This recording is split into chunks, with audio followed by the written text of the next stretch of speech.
Hello students, how are you all? I hope you are doing very well.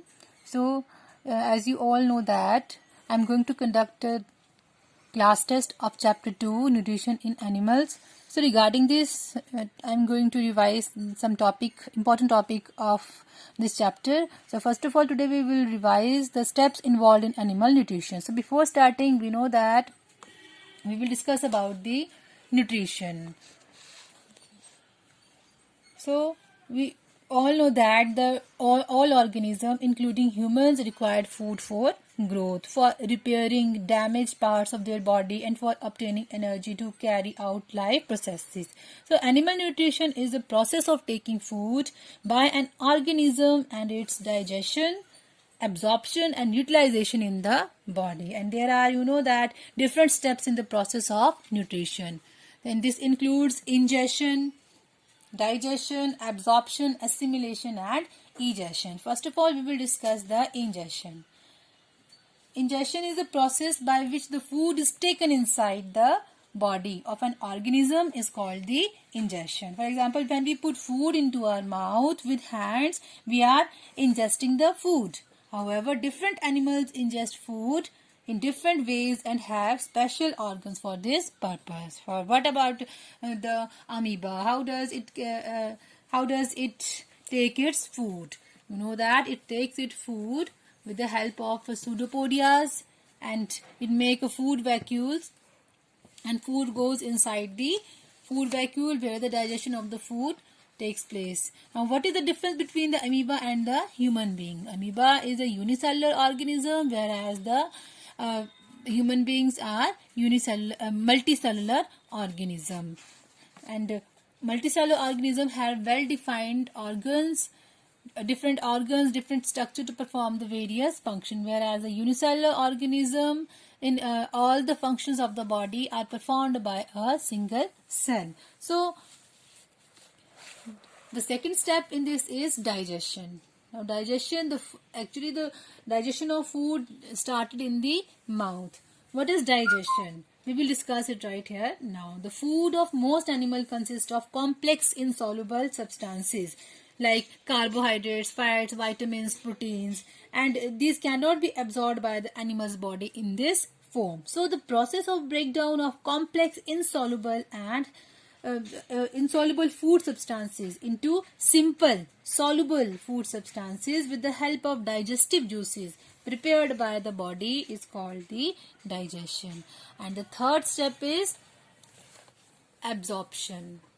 The process in which the simple soluble digested food substances are absorbed by the blood is called the absorption. And we know that the absorption of food takes place in the small intestine, and we will perform an activity. How does the absorption takes place? For example, this is a tall hanky. You can see that it has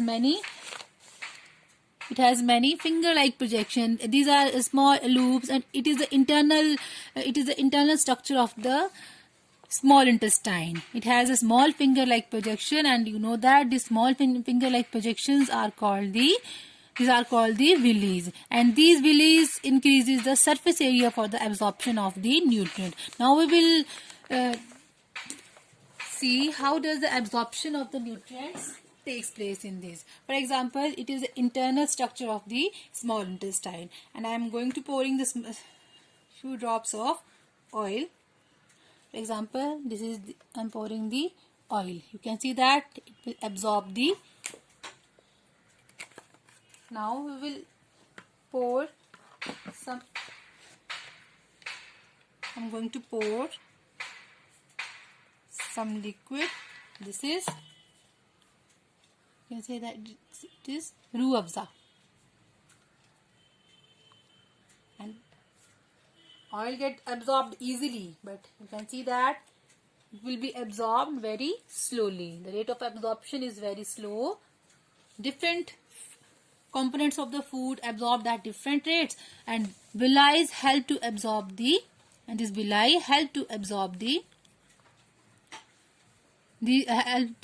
these nutrients, and these villi are highly supplied with the blood vessels. So you can the back side see that will make more.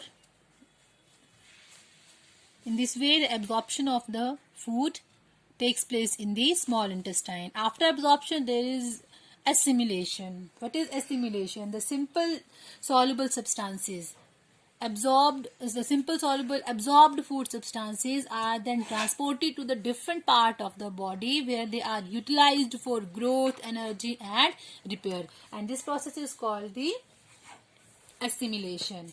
For example, different food items like carbohydrate gives us energy, proteins helps to build the new cells for the growth of the body, fats act as a insulator to our body, and different vitamins and minerals, they are the protective food that protect us from the different diseases. And the fifth step is egestion. Egestion, the part of the food which we eat remain undigested and unabsorbed, which cannot be utilized by the body, and it is easily passed out through our body with the help of a bowel movement, and this process is known as the egestion. For example, it is very important to break down the complex food substances into the simpler one. For example, fats get break down into fatty acids and glycerols. Proteins can break down into amino acids, and carbohydrates, they get converted or they get break down into glucose.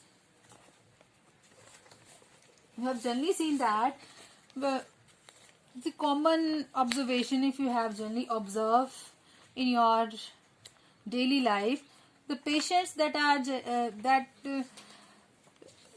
sometimes you get fatigued and you need to get an instant energy, and your parents or your mother, or if you are in school, your teacher give you glucose. So why do we get instant energy from glucose? I've generally seen that it is a white powder that is mixed in the water and it forms a solution that gives us energy. Glucose is a simple sugar or carbohydrate. Glucose is a simple sugar and carbohydrate which is broken down in the presence of oxygen into carbon dioxide and water, and it releases instant energy. So glucose is easily absorbed by the blood, and hence it provides us instant energy to the body, and we feel better than the fatigue condition. Now today we will discuss how to draw the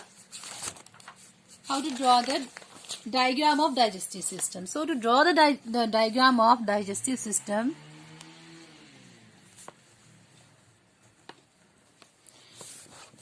first of all, you have to draw a two parallel line like this. You have to draw a two parallel line like this and extend this parallel line like this. Now, at the end of this parallel line,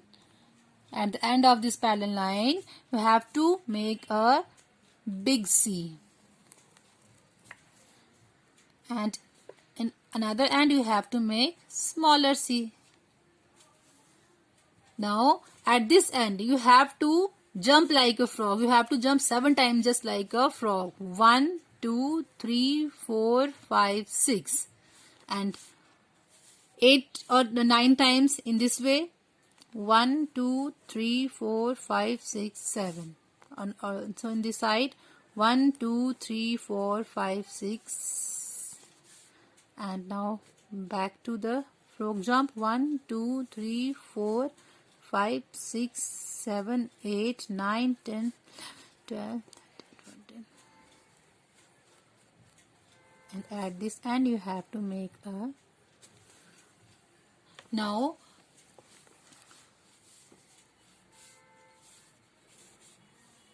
at this point you have to make a small intestine. We know that this small intestine, at this end the small intestine will started, and just to show this, we will not cover the whole area. We will just make a.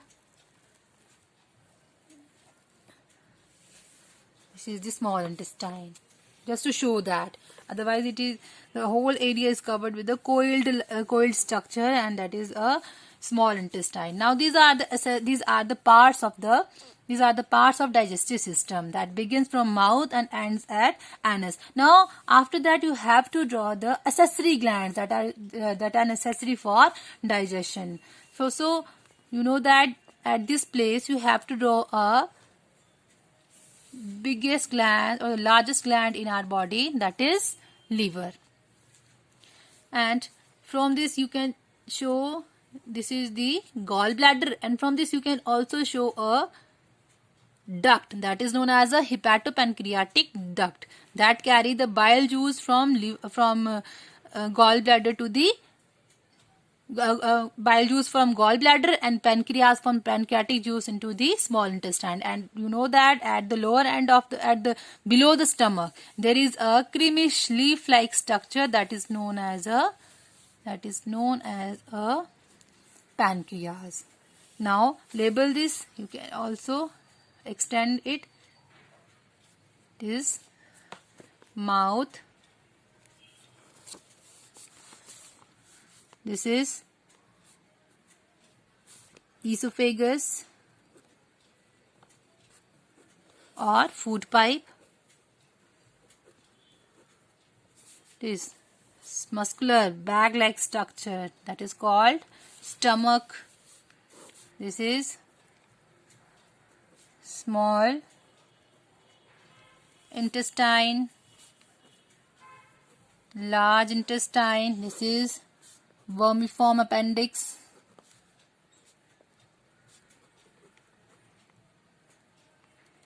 This is the lower end of the digestive system. This is rectum, and an opening called anus. Now you have to label the accessory gland. This is the liver. This is gallbladder. This is pancreatic duct. This is pancreas. So I hope you will try to draw the diagram like this, and it will be in symmetry and there will be no problem to draw the diagram. Thank you. Watch the video and try to draw the diagram. Thanks.